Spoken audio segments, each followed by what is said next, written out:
Muy buenas noches. El tema que nos convoca hoy es el de la salud, que yo diría es un problema que nos compete a todos los colombianos y sobre el cual pedimos a gritos soluciones de fondo.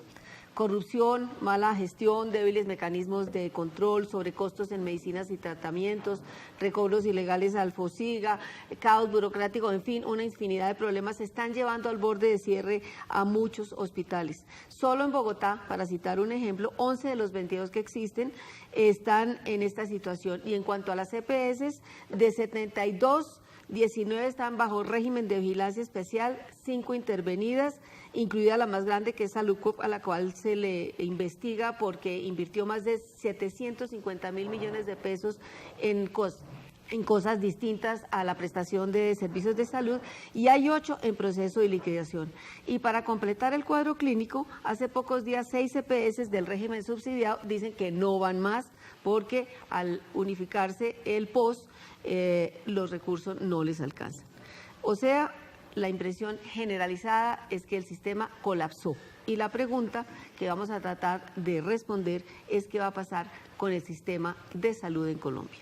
Hoy nos acompañan para buscar respuestas y para intentar dilucidar el tema el doctor Saúl Franco, médico e investigador de la Universidad Nacional, experto a nivel internacional en salud pública y uno de los promotores de las marchas blancas, de las movilizaciones que vimos en los últimos días para pedir soluciones de fondo a los problemas de la salud.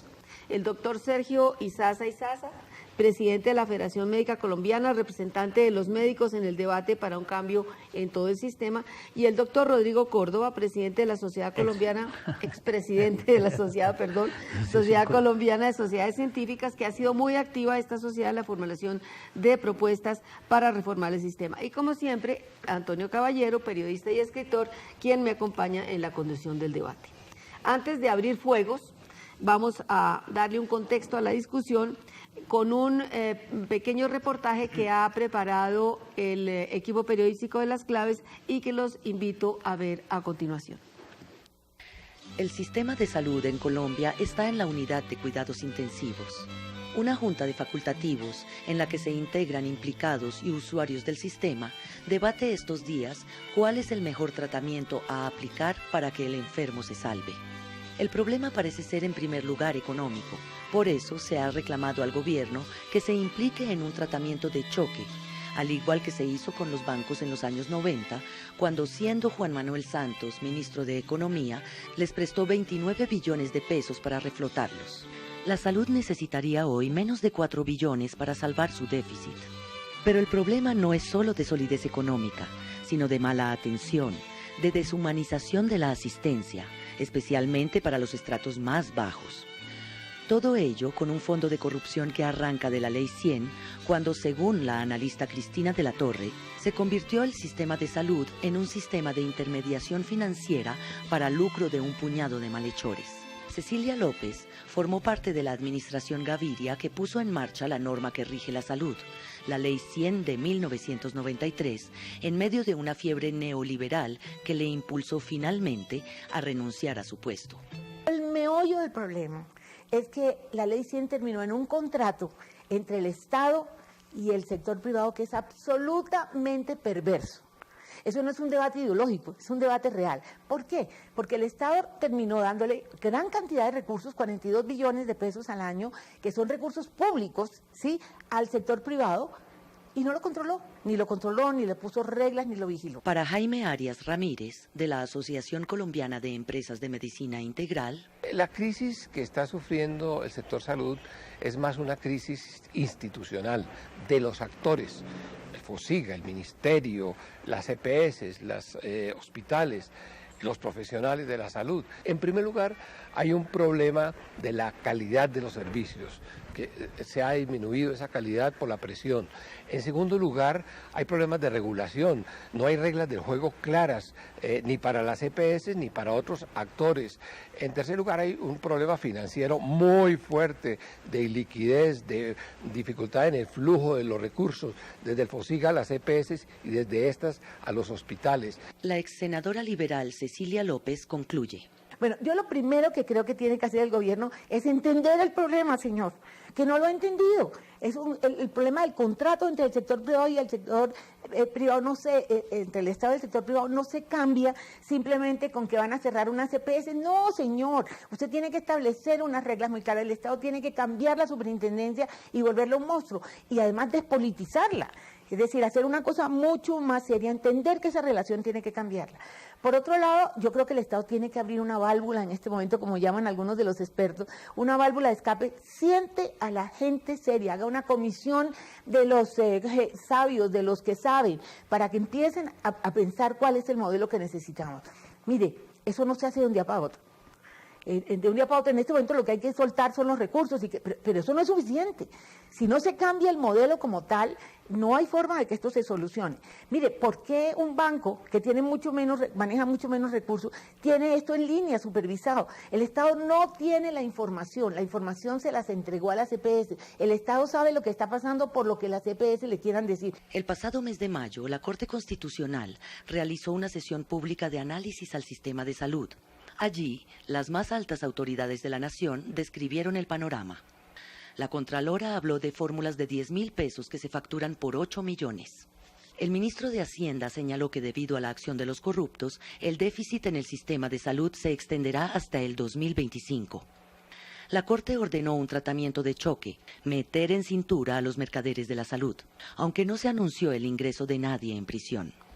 Los médicos y enfermeras que ven el retraso del pago de sus honorarios, el personal de los hospitales cuyo cierre se anuncia, los enfermos que tienen que esperar horas o días en los pasillos de los servicios de urgencia, o a los que se obliga a ejercer tutelas para conseguir los medicamentos o tratamientos que requieren. Los gestores públicos, los expertos, la ciudadanía se preguntan estos días, ¿qué va a pasar con el sistema colombiano de salud? Bueno, señores, la pregunta queda planteada y yo los invitaría a que empecemos haciendo una ronda en la que cada uno haga como un diagnóstico y yo preguntaría, ¿es el modelo en sí el motivo de la crisis? ¿Es rescatable el modelo? ¿Cuáles son los problemas críticos? ¿Quién quiere empezar? Doctor Izaza. Bueno, sí, aquí yo creo que arranquemos por el núcleo. Y la razón de ser del modelo para entender mejor. Y el núcleo es la salud, supuestamente. Entonces, si nosotros definimos bien lo que es la salud, podemos concluir que eso corresponde a una necesidad de la población, de las personas, de los individuos y de la sociedad. Una sociedad saludable es una sociedad que económicamente rinde. Entonces, es esto. Pero además la otra cosa es que, desde el punto de vista del derecho, la Corte Constitucional y la Constitución Política de Colombia y organismos internacionales como la ONU, la Organización Mundial de la Salud y Panamericana de la Salud, todas reconocen a la salud como un derecho humano fundamental. Entonces, ese es el punto clave. Tener en cuenta y tener de manera precisa la certeza de que lo que es un derecho. Y la otra cosa es, ¿cuál es el corazón del sistema funcionante en este momento? En este momento, pues lo que ocurre en Colombia es que hay una intermediación de los recursos y el corazón no deja de ser la salud y lo que se convierte es el manejo de esos recursos financieros. Y la salud es la disculpa. Esto lo digo sustentado en las cifras que ha dado la Contralora y en la historia de la Ley 100. Ella dice que el 52% o más de los recursos de la salud se van en intermediación. Entonces, cuando usted tiene una cantidad de dinero, 42 billones de pesos al año, de los cuales, para prestar un servicio, para que funcione un sistema, y de los cuales se va el 42%, el 52% en intermediación, ¿qué queda? ¿Y cuál es la esencia de las cosas? Porque la salud, cuando es considerada como un bien, entonces es permitido que existan regímenes distintos. Entonces, el régimen subsidiado y el régimen contributivo. ¿A quién se le da el subsidiado? Pues para subsidiar a los que no pueden pagar, no pueden contribuir con nada. Y el contributivo a los que sí pagan. Aquí, entonces, desde el punto de vista del derecho, si los derechos es lo que nos iguala a todos los ciudadanos ante la ley, a pesar de las diferencias de clase, pues aquí estamos simplemente con este sistema sacralizando. ¿La perversión es en sí del modelo? La división de... ¿La crisis es la crisis del modelo o el modelo hay algo rescatable? ahí es donde surgen, yo creo que grandes discusiones que vienen desde el año 93, que es el parto de la Ley 100, que cambia el modelo de salud hasta ese momento. Y que de alguna manera algunos sectores lo que se han dedicado es a satanizar lo que pasaba atrás. Y entonces cualquier cosa es volver a esa oscuridad y esas tinieblas. El modelo que se planteaba en ese momento cambiaba el subsidio de la oferta por el subsidio de la demanda y generaba un modelo de aseguramiento teñido de una serie de alcances filosóficos muy importantes en el deseo de la equidad, de la integralidad, de la cobertura, pero con una perversión que hubiera podido ser controlada, donde el Estado era responsable de ese proceso, pero le entrega a manos de los privados. ¿Y a quiénes les va bien en el proceso? A los que hacen negocios, desarrollan el negocio dentro de ese modelo y pierde como objetivo la situación de prestar beneficios de salud. Entonces la promoción... El concepto de salud como derecho... El problema está entonces en los abusos al sistema y no en el sistema mismo. Usted está diciendo que los privados abusan y que el Estado no controla lo bastante. Eso significa que la Ley 100 en sí misma no es el meollo que si del los problema. privados no abusaran, funcionaría. Claro, en el concepto filosófico, pero cuando entra la figura de las formas del aseguramiento, que entra a capitales, que el rendimiento o el alcance no está orientado hacia la salud, sino a la posibilidad del lucro, claro, ahí está, y eso lo anunciaron desde un principio los que debatieron, algunas voces que no se oyeron en su momento, que el riesgo de un modelo de eso, donde la posibilidad de que la salud es un derecho y que las personas van a recibir, de acuerdo a la prima que dan, una serie de beneficios, eso se va a prestar para las especulaciones del capital financiero y terminó siendo realidad todos esos augurios. Pero allí se dividieron dos cosas que yo creo que Saúl entra, que era la prestación del servicio y la salud como derecho. Y lamentablemente todas las grandes discusiones de los últimos 18 años se han enfocado a la prestación del servicio. Es decir, todos se desentendieron del problema de salud. Entonces, como la salud como derecho. Entonces empezamos a ver que los indicadores de salud pública empezaron a volverse, nuevamente volvimos a épocas muy oscuras, y no solo eso, sino los ciudadanos, todos, que eran los que supuestamente el gobierno anterior, la administración anterior, con una administración muy oscura desde el ministerio, muy difícil, pues dice que alcanzamos una cobertura del 94%, pero la insatisfacción era prácticamente del 100%. O del 120%, ese es el problema. Doctor Izaza. Franco, perdón.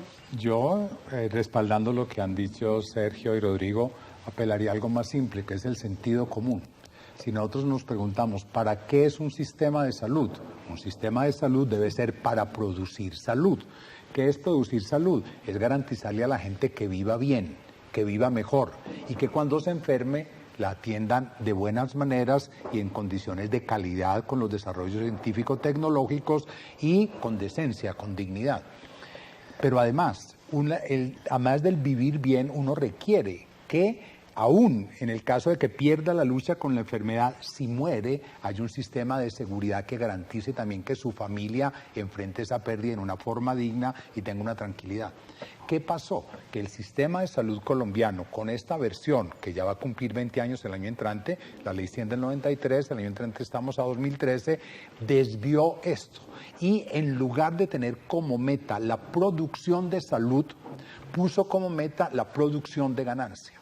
O sea, se permitió una desviación estructural, Antonio. Eso no es de la corrupción, empezó a actuar después y se agravó el problema. Pero el problema no es del funcionamiento o de la desviación del modelo. No es ni del funcionamiento ni de la desviación de la raíz, sola ni principalmente. Es de la raíz por esta primera dimensión de sentido común, que no fue hecho para producir salud, sino para producir rentabilidad. Inclusive, yo discutí en muchas ocasiones con el profesor Juan Luis Londoño, ministro y líder de este proyecto, y Juan Luis nos decía con toda claridad, Saúl, la Ley 100 no es un proyecto de salud pública, es un proyecto de compraventa de servicios. ¿Sí me entiende? Y ese modelo que efectivamente pues llevamos 20 años viendo el fracaso de ese modelo y la utilización. ¿Ese modelo existe en algún otro sitio? Así como tal, con esa pureza, no. Hay modelos similares, pero el más ortodoxo, según las orientaciones financieras, y no solo financieras. Déjame, Antonio, agrego las dos cosas que quería decir. Una segunda desviación estructural es el papel del Estado. Las sociedades crean los estados porque los estados no nacieron desde siempre. Los estados los creamos la sociedad y los creamos para que fueran capaces de canalizar las cosas públicas hacia la producción justamente de condiciones de convivencia saludables y dignas. Y entonces al Estado le toca eso. Con la ley 100 el Estado renunció a esa responsabilidad y se la dedicó al mercado y se dijo, el mercado per se es capaz por producir competencia por calidad, entonces el mercado regula. Y el tercer error estructural es que la ley 100 redujo el concepto de salud a la atención de la enfermedad. ¿Sí a eso iba a ir un punto? Entonces, descuidamos el modelo de prevención. Digamos, yo no veo aquí las campañas de vacunación, campañas de prevención del SIDA, campañas de prevención de cáncer de útero. Es decir, aquí el Estado no promueve la prevención, no hay vacunación, no hay nada, sino porque es más rentable curar que prevenir. Pero mira, hay un dato lamentable, escúchame solo 2 segundos. Hay un estudio que es un estudio clásico hecho por un grupo anexo, pero cercano a la Universidad Javeriana, que es el estudio Sendex, que muestra la carga de la enfermedad, es decir, cómo en días de discapacidad, en años, el compromiso en la vida saludable, y es absurdo que un sistema que destina 42 billones de pesos, casi 9% del Producto Interno Bruto, la tercera causa de discapacidad sean las caries dentales. No puede ser. Claro, pero la primera son las enfermedades cardiovasculares, la segunda la depresión y la tercera son las caries dentales. Bueno, y depresión nos causa ese sistema todo, sí. Entonces, es absurdo que después de tanto tiempo, de tantas inversiones, una enfermedad que es absolutamente prevenible, que se pueden hacer campañas y promover la salud alrededor de ella, pues genere todos estos sinsabores para tanto. Y con agravantes, recordemos que antes de la ley 100, y no es que estemos predicando volver al pasado, atención a eso, en eso somos radicales, para nada volver al pasado, vamos para el futuro, pero un futuro mejor. Pero quiero volver a señalar, antes de la ley 100, Colombia era un modelo internacional en vacunación, por ejemplo. Sí. Colombia no solo era modelo en cómo manejar las vacunas, las producía algunas de ellas. La malaria, yo me acuerdo los DDT escritos en todas las paredes. Colombia llegó a ser, y me consta, yo tuve la oportunidad de trabajar 6 años con la Organización Panamericana de la Salud y estar en todos los países de América, desde Canadá hasta la Patagonia. Y pude conocer los sistemas de salud en todos los países. Colombia fue apreciada. Aquí se formaron salubristas para todo Centroamérica y para muchos países suramericanos. Y en este momento, en vacunación, solo estamos mejor que Haití y Paraguay. Entonces, estas son cosas vergonzosas. Y usted, claro, le dicen que ya que la vacunación está al 98%. Preguntemos dónde. En Bogotá, en Medellín, en Cali de pronto. Pero pregunte usted cuál es el nivel de vacunación en Buenaventura. Pasa escasamente, no llega al 50%, y eso hace que se aumenten permanente y acumulativamente los riesgos de enfermedades que ya son una vergüenza que ocurran. Es que en Bogotá ustedes saben que hace poco murieron 2 personas de rabia humana, óigame esto, rabia humana. En Bogotá. En Bogotá. Sí. Nosotros seguimos teniendo lepra, óigame pues, una enfermedad bíblica. Y entiendo que ha vuelto la tuberculosis. La tuberculosis, mire. Sífilis congénita, que es un indicador que es un indicador dramático. Y el tétano neonatal, o sea, y por eso es lo que digo, el sistema se enfocó, fue a la productividad, y fíjese que todos los debates se centran en lo económico. Yo estuve cuando la propuesta del presidente Uribe de la emergencia social en un debate en el Senado, y estaba el señor ministro, el doctor Betancourt, y el ministro de Palacio Betancourt, y el ministro de Hacienda del momento. Nunca mencionaron en el debate la palabra salud ni salud pública. Todo era cifras económicas. Para ser de abogada del diablo hay quienes dicen que el problema es, digamos, que unos corruptos, incluyendo que el sistema fue pervertido en algunas regiones porque los paramilitares en asocio con los políticos se hicieron a los recursos de la salud, fue eso lo que dañó el sistema, que si hubiera habido más controles, que si no hubiera habido libertad de precios en los medicamentos, que si hubiera habido, digamos, más, el Estado hubiera sido más hubiera estado más encima, el sistema habría funcionado. Yo sobre eso, no es solamente eso, es que miren, aceptemos el modelo de mercado que fue el que salió. Y había 2 entes muy importantes, supremamente poderosos, que regulaban precios, que eran las cajas de previsión y el Seguro Social. Eran los que mantenían los precios en ese mercado regulados. ¿Cuál fue la campaña y la pelea? que empezó todo el sector privado con el apoyo del gobierno. Primero, empezar a hablar mal, crear un ambiente en contra de todas estas instituciones, luego empezar a marchitarlos desde el punto de vista económico y hacer una guerra. La caja fue muy fácil porque había problemas profundos, supremamente graves, y cayó más rápido. Todos acordamos del doctor.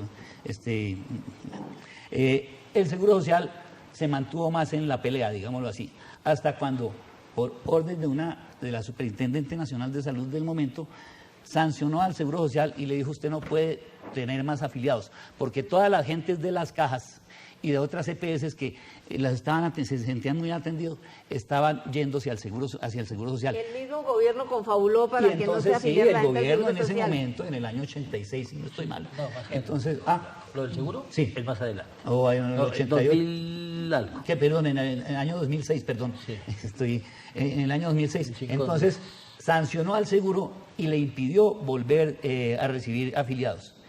¿Quién empezó a crecer? Como por arte de magia, una cuestión que se llama Saludcop, ¿sí? Entonces, ahí no hay que ser muy malicioso para empezar a articular y a hilar fino. Pero entonces, ¿qué era lo que tenía que ocurrir? Primero, quitar el gran regulador de precios. Y los dos profesores, me acuerdo del apellido de uno, el doctor Xiao, de la Universidad de Harvard, que eran los asesores del Ministerio para la Reforma, dijeron en su momento: no es saludable que las EPS no tengan reguladores de precios, porque con el incremento de los precios van a adquirir tal poder económico que los va a conducir a tal poder político que va a ser después, si no imposible, muy difíciles de controlar. Y esto es lo que estamos viendo.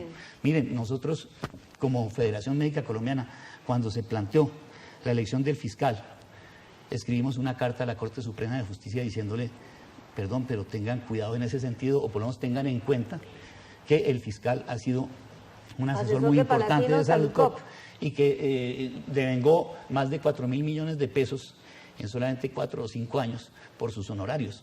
Preguntamos de dónde provienen estos recursos, si de los recursos privados del patrimonio propio de Saludcop o si están ahí vienen recursos públicos. Él dijo que se lleva simplemente a impedir, se declararía impedida cuando hubiera que investigar cosas relacionadas con Saludcop, y la Corte le dijo: no, usted tiene que investigar. Es decir, fíjense cómo las cosas están completamente relacionadas. Entonces, aceptemos que era un sistema de mercado. Lo primero que había que hacer era acabar con el regulador. Sí, pero entonces eso lo hizo el Estado mismo. El Estado mismo... Lo patrocinó el Estado. Lo patrocinó el Estado. Sí, señor. Ustedes hablan del sector privado, pero quien ha hecho pasar todas estas leyes es el Estado en sus distintas ramas. Es decir, la ley 100... El Estado solamente, es decir, todos sabemos que hay una gran cooptación importante, claro, dentro del Parlamento por parte de las EPS privadas. Bueno, ¿cómo se describiría eso exactamente con personas y con nombres? Hay muchos, o sea, pero yo creo que, insisto, me parece que quería se dice el milagro, pero no el santo. No, primero digamos, yo sí creo porque nombres ha habido, por ejemplo, el fiscal Montealegre, usted lo acaba de mencionar. Sí. Hay varios parapolíticos presos en las cárceles porque se apoderaron de sistemas de salud como Díaz Malo, por ejemplo. Yo recuerdo que en el debate que hizo sobre el sistema de salud el senador Robledo, se habló también del ministro de Hacienda Echeverry, de un hermano del ministro de Vivienda Vargas Lleras. Pues yo creo que hablar con nombres es más... Sí. Lo que pasa es que a veces cuando se personaliza, Antonio, como que a veces, o sea, eso da mucha visibilidad, pero a veces se pierde como más de la naturaleza y el fondo de la cosa. No es por escudarnos ni por no decir nombres. Acaba como atribuyéndose la responsabilidad a 3 o 4 cosas cuando la crisis está dentro del sistema, la estructura misma del sistema apunta hacia la crisis. Y lo que podríamos decir es... si el sistema, digamos así, hubiese manejado, se hubiese comportado dentro de sus propias reglas y con sus propios controles, porque el mercado tiene sus controles. Si este modelo hubiera funcionado así, es muy posible que no hubiéramos llegado tan lejos. hubiera habido problemas graves y muy graves, pero a lo mejor no hubiéramos llegado hasta estos niveles ya extremos, porque es que lo que tenemos que reconocer es que sí hemos llegado a unos niveles extremos. ¿Qué digo niveles extremos? Unos enriquecimientos absolutamente desbordados e indignos, eso lo tenemos que decir. Es muy ofensivo para una persona que cotiza su salario, de su pensión, de lo que sea, para salud, y después sabe que hay una empresa que en 16 años se multiplicó sus ganancias en 176%. Eso no hay derecho. O sea, que gane. Pero es que 176% en 16 años, algo va. Voy a interrumpirlos en este momento porque vamos a un corte y volvemos a la discusión y sobre todo a plantearnos si hay alguna solución y para dónde vamos. Perfecto.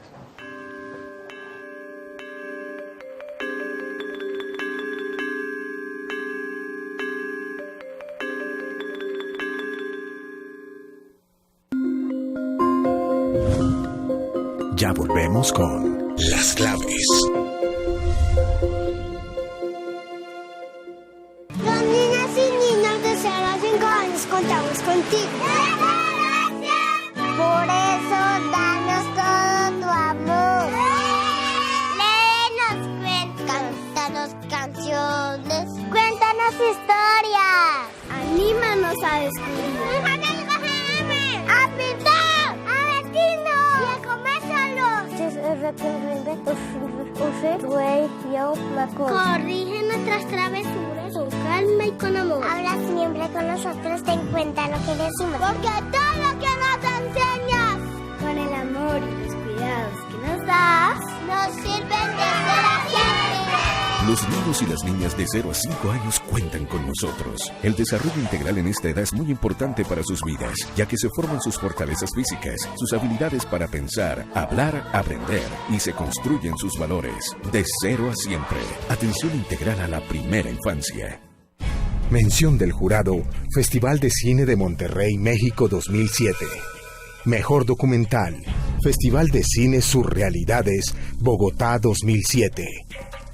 Este jueves, en Hagamos Memoria, somos alzados, pero en bastones de mando, y pedimos que se nos respete eso. La función de nosotros más que todo es buscando los derechos propios que nos han venido expropiando los grandes ricos en los tiempos pasados. Y el gobierno tiene un compromiso con los indígenas y no lo ha cumplido. Reclamaban un referéndum nacional frente al Tratado de Libre Comercio y el cumplimiento de acuerdos firmados con el gobierno desde hace más de 20 años. Hagamos memoria. Somos alzados, pero en bastones de mando. Jueves, 9:30 de la noche. Canal Capital. Televisión más humana. Señor, la cuenta, por favor. Su cuenta, señor. Esto es una precuenta, usted tiene que darme la factura de verdad. Si le entregan una precuenta, a usted le están robando el IVA que paga y le roban el bienestar a los colombianos. No se deje tumbar. A diferencia de una precuenta, una factura de verdad tiene la leyenda factura de venta o documento equivalente, el número de factura y la resolución de la DIAN. La factura es el ingrediente que siempre debe estar en el menú. Exíjala.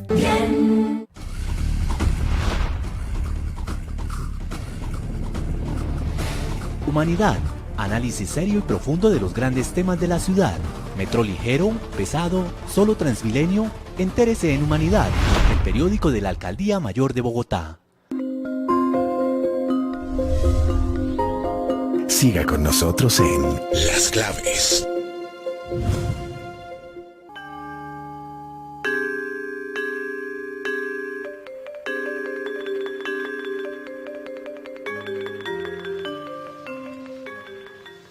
Yo siempre me pregunto, cuando hablan ustedes de las cifras de los 42 billones de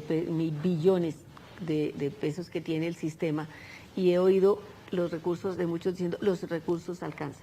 ¿En qué vericueto se queda enredado todo para que hoy en día el sistema esté en crisis, haya varios hospitales al borde de la quiebra, otros cerrados, las EPS intervenidas, hayan dicho que hay clínicas de fachada? Es decir, ¿dónde se queda esa plata?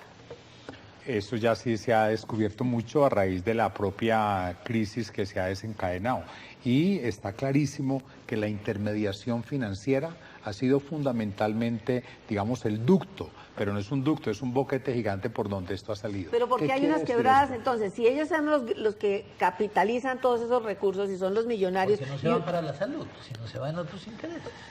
A ver, aquí hay varias cosas que ver. Miren, a la pregunta de María Elvira, respuestas concretas. El 30% se va en la parte de medicamentos, en intermediación de medicamentos y procedimientos. Y nosotros, como Federación Médica Colombiana, a través del Observatorio del Medicamento, hicimos unas investigaciones hemos hecho, no han parado, desde hace 6 años, muy precisas y muy profundas, basándonos en datos oficiales, única y exclusivamente. Y entonces allí, ¿qué hemos visto? Que los medicamentos han sido cobrados hasta por el 5.000%. Ojo con esto, ¿no? Una fórmula, decía el reportaje antes de empezar nosotros a hablar. Pero eso es de salud, eso es robo. Por eso. Robo blanco y abierto. Total, entonces, en esa parte. La otra cuestión, en la integración vertical. ¿Qué es la integración vertical? Yo comportarme de manera que yo tengo este dinero, que además me lo estoy apropiando porque es para servicios de las personas, y construyo una clínica y entonces quiebro, dejo de contratar la mía y dejo de contratar con la que estaba contratando y la quiebro o la absorbo. Un laboratorio clínico y hago la misma cuestión. Pero además no es solamente eso, vendo eso, lo paso de un bolsillo al otro con un sobreprecio ahí hay intermediación. Pero además hay otra cosa, insumos hospitalarios, los guantes, se compran por toneladas, ojo, del exterior, y se venden por unidades, ganándoles más del 10.000%. Recurso humano. Entonces se crean cooperativas para contratar los mismos profesionales para los hospitales. Se terceriza. La cuestión. Entonces, ese es un punto. El otro punto que es bien importante es en la parte también de recursos humanos, ya que lo menciona Rodrigo. EPS que desarrollan universidades para formar médicos en función del sistema de salud, no en función de la profesión médica, no en función de la salud de las personas, ¿cierto? Sino en función de los rendimientos financieros. Entonces, esto, pues eso requiere de una inversión. ¿Y de dónde sale? Pero por eso planteaba yo antes si existía ese modelo en otros países del mundo, porque esto forma un poco parte de la enorme discusión universal que hay en este momento y que tiene en crisis todo el sistema económico internacional entre el mercado y el Estado. ¿Dónde existe este sistema? Yo creo que el modelo, y le dejo a Saúl un poco, que es tu inquietud, es un híbrido que termina dándose del desarrollo del modelo chileno, que se está desmontando, de los años 90, que viene en una absoluta reversa, porque se dieron cuenta que todo este tipo de procesos, en la medida que fuera el mercado, se desbordó y entró en una serie de también voracidad financiera que terminó reflejando, y quizás los cambios de gobierno con una voluntad política más decidida ha devuelto. Y de alguna manera, algunas situaciones del modelo americano, que también ha sido uno de los costos políticos más serios para la administración Obama. Yo creo que ese es como el híbrido de modelo, yo no sé tú qué piensas. Saúl, usted que conoce como todos los... Que aquí se desbordó. ¿Cuál funciona? ¿Qué modelo hay en el mundo que uno pudiera decir Colombia debería mirar hacia allá? Digamos con claridad, no existe un modelo ideal de salud y seguridad social en ninguna parte del mundo. Todos son perfectibles. Todo modelo es perfectible y todo modelo tiene algo bueno, que también tenemos que decir. En este de Colombia también, obviamente hay algunas, nada es tan absolutamente malo. No, y uno eso se tiene da cuenta que ser hay claro, mucha gente que no tenía servicios, que no tenía absolutamente nada, ahora tiene algo, de manera que eso hay que aceptarlo. Pero no hay un sistema ideal. Hemos mirado con mucha atención el modelo inglés, el modelo brasilero, y el modelo cubano ha ayudado también a aclarar algunas cosas, y el de Costa Rica, para mirar aquí nuestro caso de América, y realmente uno ve que sí tienen ventajas muy grandes. Tampoco son perfectos. Inclusive en los más desarrollados, en Israel, por ejemplo, tuve la oportunidad de estar y observar el modelo, y realmente tiene un nivel de gratuidad muy grande, un nivel de cobertura muy grande, pero sin embargo, cuando usted pasa de los niveles básicos a los niveles de atención más complejos, hay una demora grande y a veces significativa, no diría además riesgosa, que es algo que le está pasando también al modelo canadiense, que es otro modelo que hemos mirado con mucha atención. El modelo de Brasil es muy interesante, es un sistema único nacional de salud, allá lo llaman el SUD, Sistema Único de Salud, el SUS, y lo han defendido a morir y no han podido quebrarlo. Sin embargo, cada vez más preocupante en Brasil la presencia del sector privado y el control que el sector privado está teniendo, sobre todo de ciertos segmentos de la atención, especialmente lo que es diagnóstico y tecnologías complejas. Entonces, claro, si el sector privado se queda con eso, el sector público termina comprándole a unos precios muy altos. Por lo tanto, para redondear la respuesta, no existiendo un modelo único, sí hay elementos que pueden tomarse de distintos países para construir un modelo muchísimo mejor que el que tenemos, pero significativamente mejor. Y que quede una cosa clara, las EPS no son una cosa necesaria. Inclusive, si usted mira en dónde hay EPS en América en este momento, hay EPS en Colombia, en Chile y en República Dominicana, que por influencia de algunos asesores colombianos montaron un sistema parecido, pero los demás sistemas lo que está planteando el gobierno de salvar unas, es decir, de depurar el sistema de EPS y que solo sobrevivan las que sirven, estamos también mirando para otro lado. Eso es un camino al oligopolio. Eso es un camino al oligopolio. Busquemos soluciones. ¿Ustedes qué propondrían, doctor Córdoba o doctor? Igual, yo creo, y en ese sentido, muchos de los sectores, porque algunos dirigentes han intentado estigmatizar y darle como ideologizar el proceso.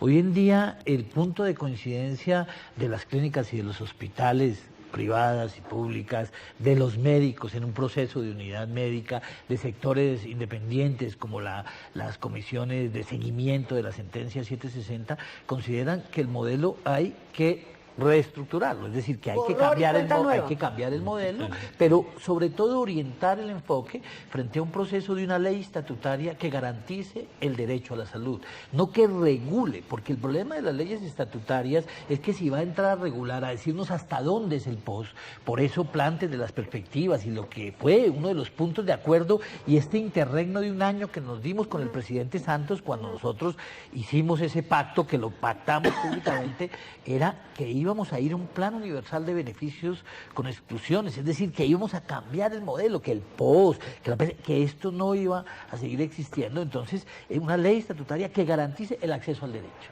¿Y qué es el acceso al derecho? Lo que un paciente necesita, cuando lo necesita y hasta cuando lo deje necesitar, con una visión de promoción de la salud y prevención de la enfermedad, de atención primaria.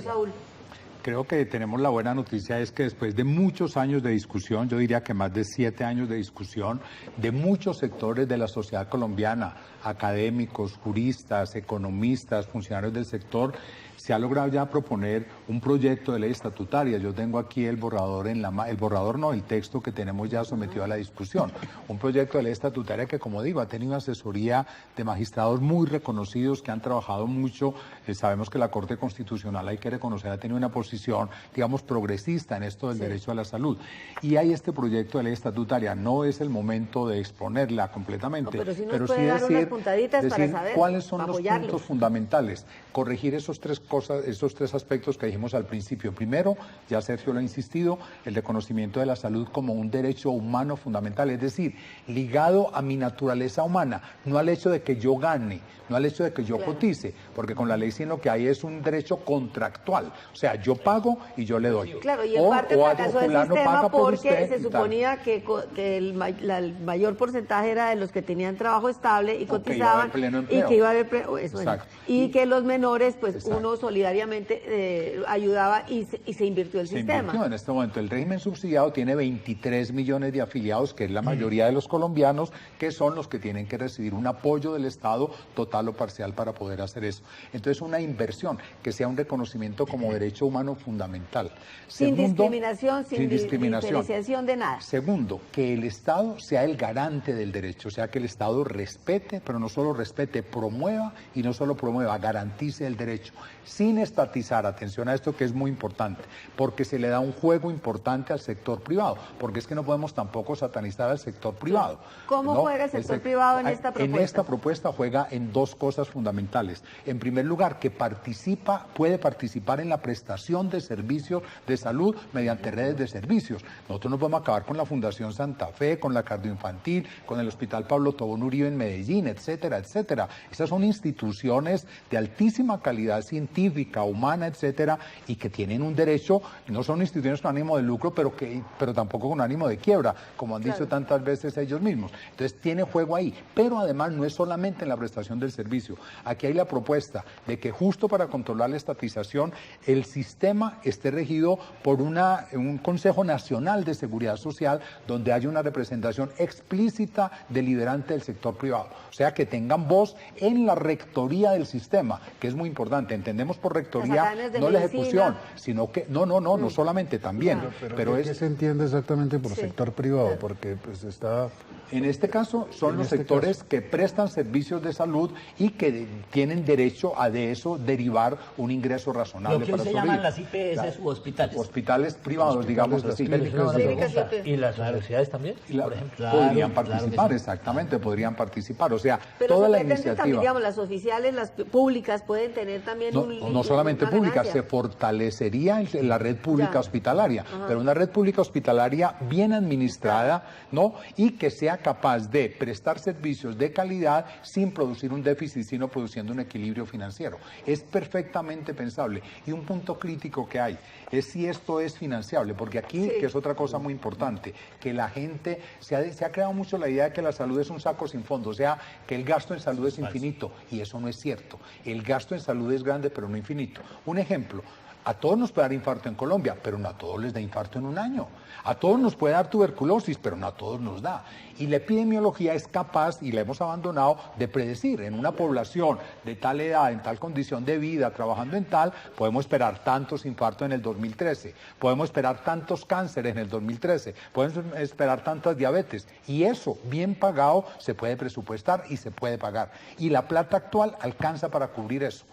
Y con otra cosa importante, esa es otra cosa importante, la propuesta de aquí es que sea una administración pública de eso, con un fondo, pero atención, con un fondo con altísimo control social, con una veeduría ciudadana efectiva y con niveles técnicos. Porque el tema que a uno siempre le preocupa es el de la corrupción. Ya vimos, hubo corrupción con las privadas, hubo corrupción con las EPS, los paramilitares, la guerrilla, los políticos corruptos metidos. Pero digamos, ¿cómo evitamos, por ejemplo, que las secretarías... Esto no está vacunado contra la corrupción, pero sí crea mecanismos de control y de participación ciudadana en los distintos niveles de la promulgación de las políticas, de su ejecución y de su evaluación, mecanismos de veeduría y de control que permitan anticiparse lo más posible, pero sí dejando ese margen de que como somos humanos, ninguna de estas cosas está totalmente blindada. ¿Y la tutela? Y una última cosa quería decirles. ¿No cabrían tutelas entonces? No hay necesidad de tutelas. No habría necesidad de tutelas.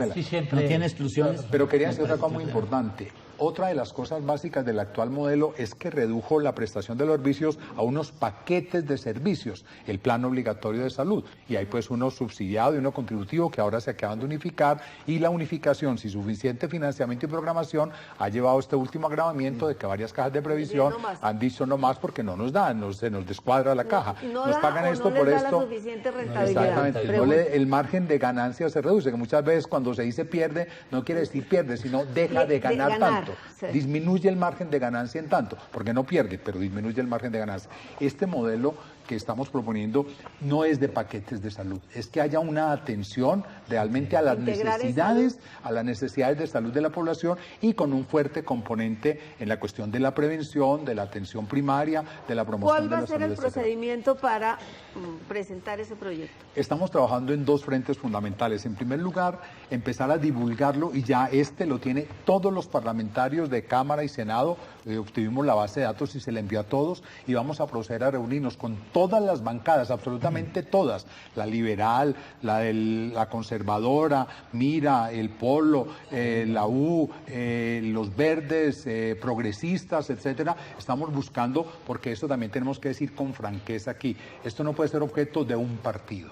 Es un error pretender que en este momento haya un salvador. Esto no hay un salvador. Esto lo salvamos entre todos. Si logramos crearle a esto un sustrato político fuerte, en primer lugar, y en segundo lugar, un sustrato social de apoyo de una gran cantidad de organizaciones que están activas y otras que se pueden activar, es posible que el Congreso, en su afán de legitimarse un poco después de las crisis que ha tenido, pueda tener audiencia y sobre todo mostrándoles, como tenemos forma de mostrar, que sí es viable técnica, financiera, política y administrativamente.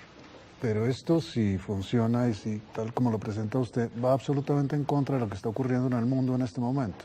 En el mundo se están desmantelando. En algunas partes. No, bueno, alguien tiene que empezar, ¿cierto? Yo creo que alguien tiene que... Es que ya vamos para 30 años. Es que por lo que he entendido, Colombia ha sido quien empezó justamente a llevar a su extremo esta privatización de la salud. Sí. Entonces, con esto se pretende que Colombia sea quien lleva a su extremo la recuperación para... Pero no, Antonio, yo discrepo porque hay sistemas que son supremamente estatistas y muy radicales en eso. Yo creo que aquí somos mucho más, no digamos conciliadores, sino se le da un juego mayor a lo que hemos dicho al sector productivo, se dan unos niveles de participación social mucho mayor. Yo insisto, esto hemos tratado de hacer un cierto blindaje frente justamente a esos posibles desviaciones, vamos a decir así, estatistas. Ahora, obviamente, esto no es la panacea y eso tenemos que irlo con toda modestia y esto va a ser objeto de un debate fuerte, pero sí esperamos que lo esencial quede. El Estado en la necesidad de la responsabilidad del control, de garantizar el acceso al derecho. Yo creo que en la forma del ejercicio hay mucho espacio para los privados. Muchos actores privados. Pero yo creo que hay una cosa que, es decir... ¿Qué dice Antonio? Perdón, no. Yo lo que digo es que, bueno, y si fuimos pioneros en la debacle, seamos pioneros en el arreglo de la situación. Miren, hay una cosa que es clave para entender lo que estaba planteando Saúl y lo que decía yo en un momento determinado. Cuando hablamos de modelo nos referimos a cómo va a operar la cosa, cómo está presentado. Y entonces aquí hay que salirle al paso a la cuestión de lo que llama el aseguramiento. Hay que diferenciar qué tipo de aseguramiento. Entonces, nosotros nos regimos o nos circunscribimos al concepto de seguridad social que está plasmado en la Constitución, que es un derecho irrenunciable. Y le exigimos al Estado, que es un Estado además social de derecho, no es un Estado de derecho, el Colombia es un Estado social de derecho que cumpla con esta cuestión. El aseguramiento social como responsabilidad del Estado se diferencia del aseguramiento comercial, ¿sí? En que precisamente el aseguramiento, uno compra un seguro, compra una póliza según la capacidad de pago y por eso hay planes diferenciales. Aquí no es aseguramiento comercial, es la seguridad social, el concepto de seguridad social. Esa cuestión es clave y eso es lo que permite que el proyecto de ley, la propuesta de ley, del proyecto de ley del que nos ha hablado Saúl en este momento, pues se lleve a cabo. Así que yo diría así que, como pregunta usted, si fuimos los primeros en esta tragedia, en proponer esta tragedia, pues seamos los primeros en darnos cuenta de que esto echando para atrás. Claro que yo creo que los chilenos ya han dado pasos en ese sentido y yo creo que hay una cosa que es importante también tener en cuenta. Todo el mundo dice, es que el modelo chileno, el modelo inglés, el modelo español, etcétera. Hombre, estudiemos las condiciones y las situaciones de Colombia para ver cuál es el modelo que nosotros queremos darle. Aquí estamos planteando para eso también diría yo que habría que empezar porque hubiera un registro de todos los pacientes para que si yo me enfermo en Mariquita me atiende, o si me enfermo en Chigorodó me atiendan, o si me enfermo, y aquí no hay una historia de todos los colombianos. Aquí hemos discutido el marco conceptual, es decir, cuál debería ser el paraguas, que definitivamente el norte es que salgamos de la discusión de la prestación del servicio, de garantizar el flujo de recursos a eso, y enfoquémonos a lo que es garantizar el acceso al derecho y que el Estado asuma constitucionalmente ese derecho en esa visión de lo que es que una persona tenga un derecho humano fundamental. Lo que se volvió la afiliación de los isbenizados en términos de totalmente de acuerdo. El camino es largo y pedregoso. Pero hay que transitarlo. Por ejemplo, es absurdo que un sistema, después de tantos años y de esa inversión, no tenga un registro único. Si nos decían el del pase, el RUT, y yo invitaría a que miraran cuánta inversión se ha hecho en la sistematización de esos procesos. Porque y eso favorece la corrupción. Si tenemos un 92% supuestamente de cobertura y quizás el ministro de la administración anterior antes de irse da otras cifras más generosas, ¿quién tiene esos datos? ¿Por qué no las unifican? ¿Por qué no las entregan? Claro, hay un camino largo. Pero yo quería decir dos cosas. Lo primero, en la última reforma, la que lideró entre otros, la senadora Dilian Francisca Toro, una de las banderas que ellos defendían era lo que llamaban la portabilidad nacional. Claro. O sea que usted, lo que tú decías, que tú te enfermes en Mariquita y te atienden ahí en Mariquita, o si vas a cualquier otra parte que tú viajes por el país te atiendan, que en este momento eso es prácticamente imposible. Es muy difícil, salvo que tú tengas un plan privado, Pero ¿qué pasó con eso? Fíjese que no ha empezado a regir y va como que hasta el 2013 y estoy seguro que lo siguen aplazando. Un paréntesis, la unificación de los dos planes de salud del país, el plan obligatorio y el plan subsidiado, eso estaba contenido en la ley 100 y estaba regulado, dicho en la ley 100 que antes del año 2000 eso debía estar listo y empezaron a prorrogarlo y a prorrogar y aún llegó la Corte en 2008 y ahora estamos en 2012 y apenas ahora se está dando y se está dando y mire los problemas que ha tenido. Y lo segundo que quería señalar, para mí, de las cosas más graves del proceso de privatización fue la privatización de la información. En Colombia se privatizó la información en salud. Por eso nadie sabe cuántos son de un régimen y cuántos del otro, cuántos tiene esta empresa y cuántos aquella. Pero ya no solamente los datos, como hemos dicho siempre, los económicos, todos los datos sobre las enfermedades, la dinámica de las enfermedades, el cumplimiento de los tratamientos, eso se perdió, porque eso se volvió propiedad privada de cada empresa, las cuales de vacunación. ¿Se perdió o no se ha hecho? ¿O realmente no sabemos de qué nos enfermamos los colombianos? Como el mercado hace que para ti sea muy importante reservarte cierta información de los tratamientos que das porque ahí se va a saber por qué estás cobrando tanto, no. En cambio tú si no manejas, no haces información, cobras y recobras y tal. O sea, ahí hay una cuestión delicada, supremamente grave. Tal, como diría este Exactamente. Entonces, fíjese, hay una privatización de la información y eso te digo, a ciegas si es imposible, ningún sistema funciona. Pero no solamente privatización de la información, el Estado mismo a través de sus instrumentos, de sus instancias, como el FOSIGA, se niega a darnos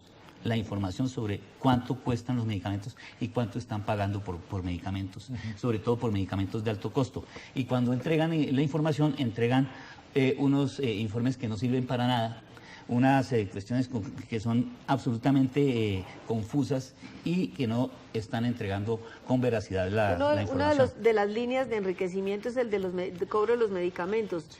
La propuesta contempla, por ejemplo, que el Estado, que se hagan negociaciones de Estado a Estado, es decir, que haya como un gran centro de acopio de medicamentos para poder tener control sobre los precios. Mira, María Elvira, en eso, porque es que la experiencia en eso ha sido muy dolorosa. Ustedes saben que el dato exacto de cuánto se gasta en salud en el país no hay.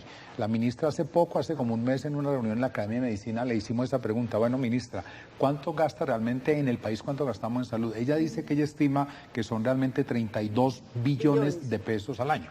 Asumamos en gracia la discusión que eso sea. Pero el gasto público incluido el gasto total. El gasto total de salud, 32 billones de pesos. ¿Ustedes calculan que es más?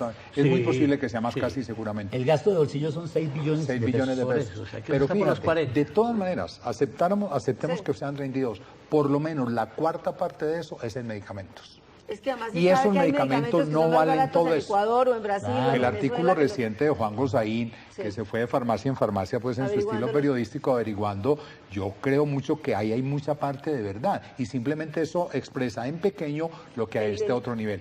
Y sobre la pregunta tuya.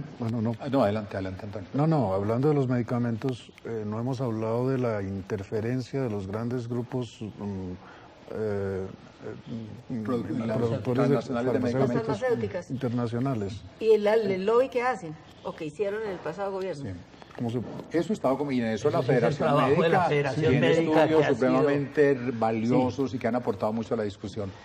Sí, ahí hay muchas cosas que hay que tener en cuenta. Primero, la capacidad de lobby que ellos tienen es muy importante, no solamente ante el Senado, ¿cierto?, sino en el gobierno mismo, dentro del gobierno mismo.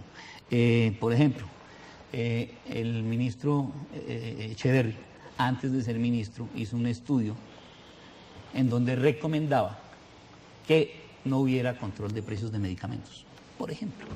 Y nosotros tenemos los datos desde el año 2006 empieza a subirse de manera exponencial los costos de los medicamentos a partir de que el ministro Palacio empieza a sacar resoluciones para liberando los precios de medicamentos y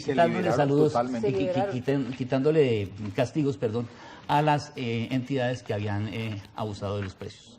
Entonces aquí esto es una cosa que uno sí piensa, y el gobierno ha estado metido en la cuestión de una u otra forma, cuando ha sido omiso, por decirlo menos.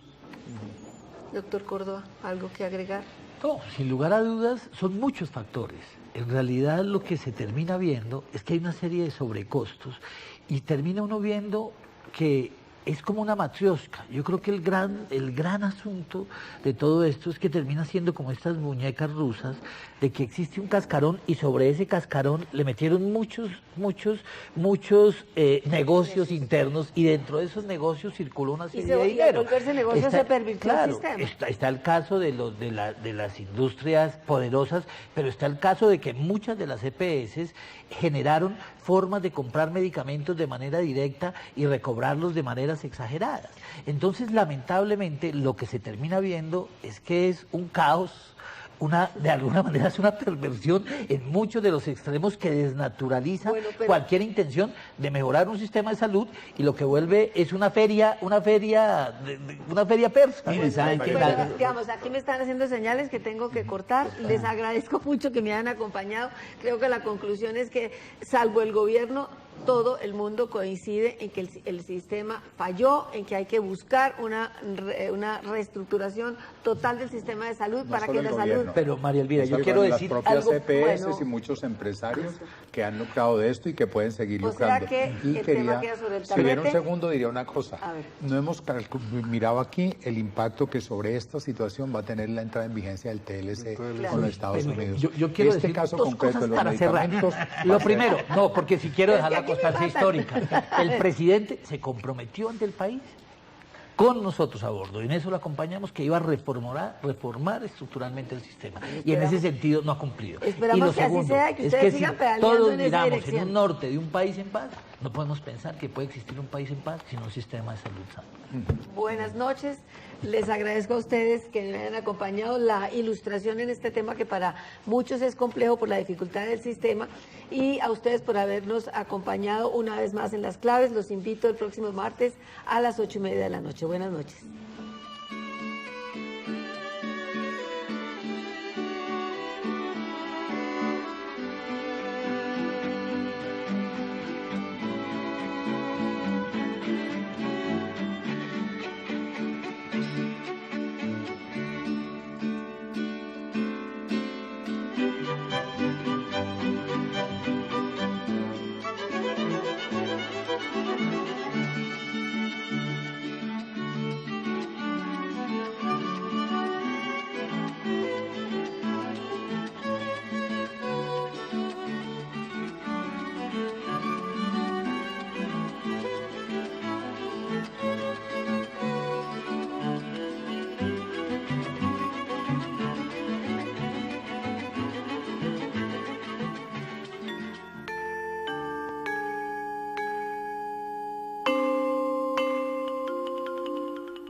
El siguiente programa es para mayores de 18 años. Puede contener escenas de sexo y violencia. Clasificación adulto.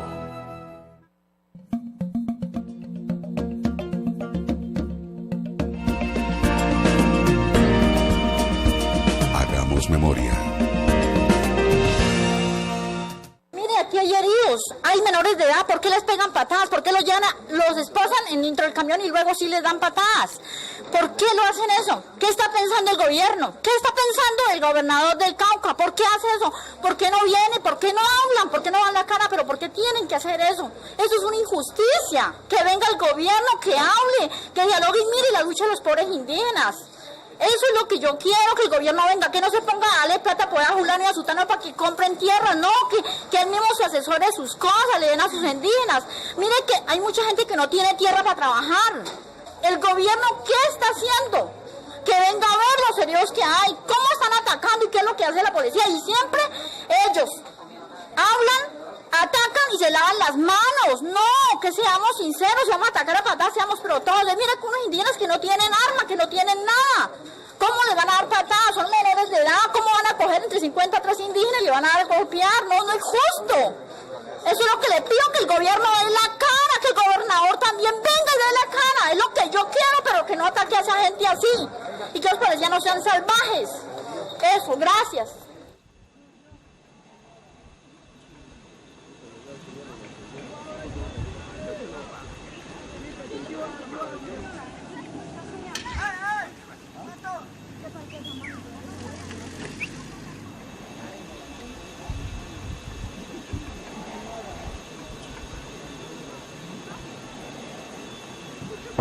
El motivo de que nosotros estemos en esta finca es lo que todos necesitamos, tierra.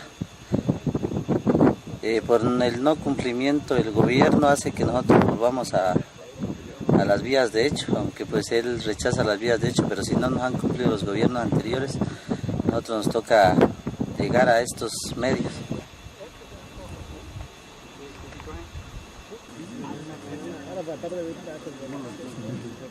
También lo que piensa es lo más pronto una reforma agraria donde pues todos tengamos donde trabajar. Así el gobierno nos diga que nosotros tenemos tierras, nosotros prácticamente sí tenemos tierras, pero vivimos en las partes de reservas naturales donde son los ríos, las quebradas y parte de páramo, entonces así ya no pueden trabajar. Porque si nosotros trabajamos la parte de reserva sería que ya el valle se quedara sin agua. Entonces eso es lo que no se quiere, por lo tanto es lo que nosotros reclamamos, es más tierras para seguir trabajando.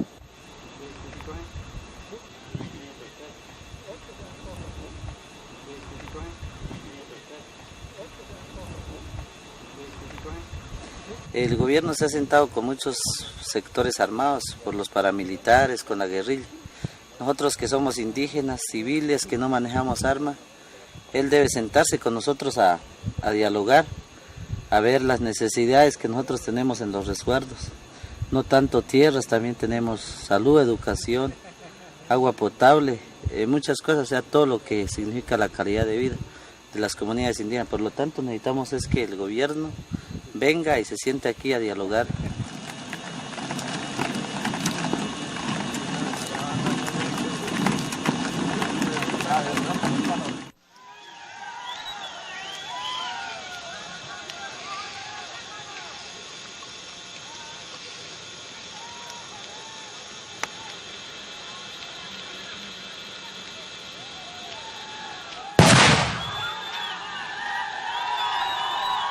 En estos momentos es más del mediodía desde la hacienda de Japio. Queremos comentar de que nuevamente está la intransigencia del gobierno.